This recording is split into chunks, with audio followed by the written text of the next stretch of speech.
Hi dear student. तो आज हम देखिए आप लोग को थेल्स परिमेय बताने जा रहे हैं जो कि क्लास 10th के बोर्ड में 5 मार्क्स में पूछे जाते हैं। तो देखिए इसको किस प्रकार से सिद्ध करेंगे, थेल्स परिमेय क्या होता है। देखिए थेल्स परिमेय क्या होता है इसको समझेंगे। थेल्स परिमेय कहता है यदि किसी त्रिभुज की एक भुजा के समांतर अन्य दो भुजाओं को भिन्न भिन्न बिंदुओं पर प्रतिच्छेद करने के लिए एक रेखा खींची जाए तो ये अन्य दो भुजाओं को एक ही अनुपात में विभाजित हो जाता है। देखिए कि यदि किसी त्रिभुज में एक त्रिभुज ए बी सी एक त्रिभुज ले लेते हैं, ए बी सी एक त्रिभुज, और त्रिभुज के एक भुजा के समांतर अन्य दो भुजाओं को भिन्न भिन्न बिंदुओं पर प्रतिच्छेद करने के लिए एक रेखा खींची जाए। तो देखिए इसके समांतर एक रेखा खींच दिए, मान लीजिए इसको DE एक रेखा खींची जाए तो अन्य दो भुजाएं को एक ही अनुपात में विभाजित करता है, यानी AD अनुपात DB बराबर होगा AE अनुपात EC। ये होता है हमारा थेल्स परिमेय। थेल्स परिमेय एक बार और समझ लेते हैं थेल्स परिमेय क्या होता है और इसके बाद हम लोग इसका प्रूफ करेंगे। तो देखिए क्या होता है, यदि किसी त्रिभुज की एक भुजा के समांतर अन्य दो भुजाओं को भिन्न भिन्न बिंदुओं पर प्रतिच्छेद करने के लिए रेखा खींची जाए तो अन्य दो भुजाओं को एक ही अनुपात में विभाजित करता है, यानी विभाजित हो जाता है। तो देखिए इसका प्रूफ करेंगे। तो सबसे पहले लिखेंगे सॉल्यूशन, चूंकि गिवन डेट इसमें क्या क्या दिया गया। तो एक त्रिभुज है तो हम लोग मान लिए हैं कि ए बी सी एक त्रिभुज है, ए बी सी एक त्रिभुज है जिसकी भुजा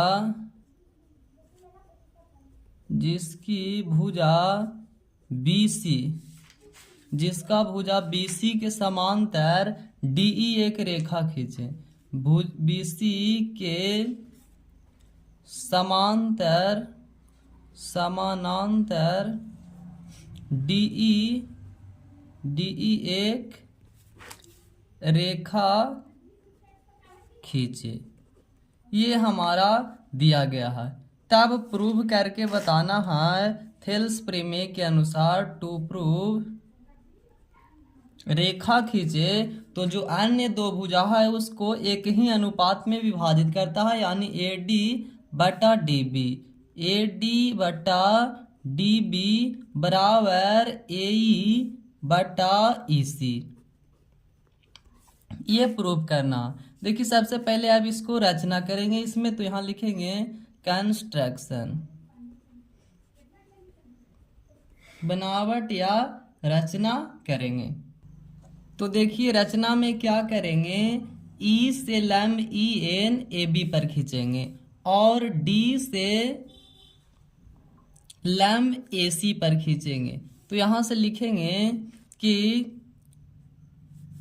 यहाँ से EN लंब AB एंड DM लंब AC तथा B से E को मिलाया और D से C को मिलाया, B को E से तथा C को D से मिलाया। अब इसको प्रूफ करेंगे, यानी प्रमाणित करेंगे।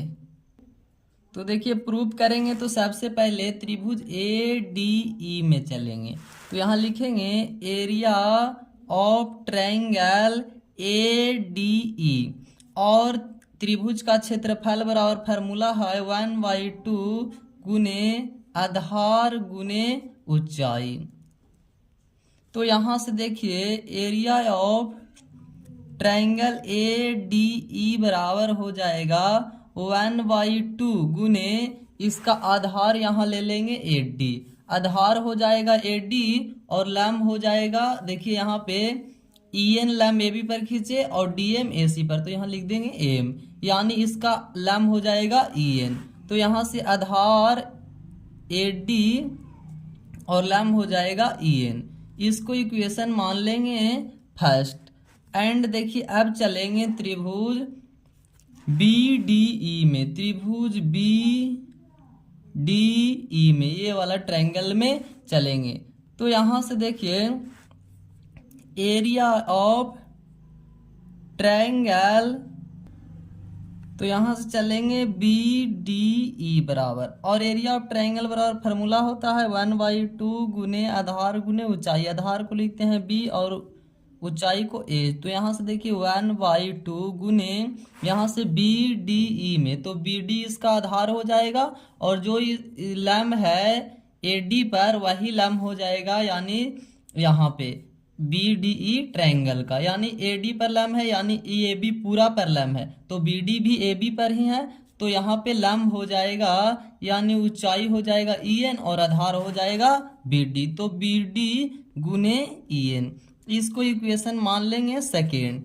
अब इसलिए देखिए यहाँ से एरिया ऑफ ट्रायंगल ADE बटा एरिया ऑफ ट्रायंगल BDE बराबर 1/2 गुने AD गुने EN बटा 1/2 गुने BD गुने EN। EN से EN कैंसिल और 1/2 से 1/2 कैंसिल हो जाएगा।